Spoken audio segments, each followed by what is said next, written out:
বাইকের ডিকি ভেঙে মোটা টাকা নিয়ে চম্পট দেওয়ার অভিযোগকে ঘিরে উদ্বেগ ছড়ালো ঝালদা শহরে। মঙ্গলবার দুপুরে ঘটনাটি ঘটে ঝালদা শহরের বাসস্ট্যান্ডের কাছে রাষ্ট্রায়ত্ত একটি ব্যাংকের সামনে।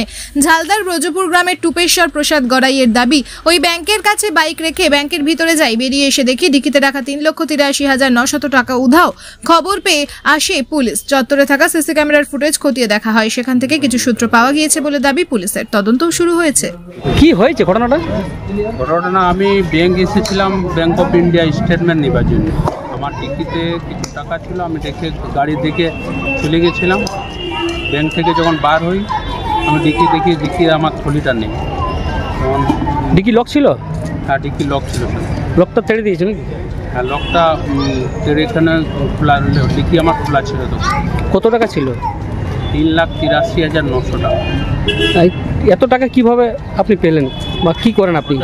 আমি ধানের বিজনেস করি, ওটা একজনের সাথে আমি অনলাইনে, ওরা না কাজ করে, অনলাইন থেকে ওনাদের কাছে নিই।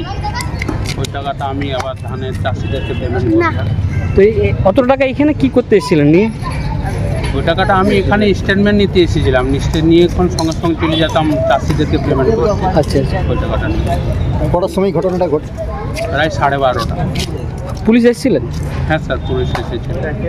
দেখা গেল সিসিটিভি ক্যামেরা আপনারা তদন্ত করছে, পুলিশ ফুটেজ দেখেছে, পুলিশ তদন্ত করছে। ফুটেজে কি কিছু পাওয়া গেছে?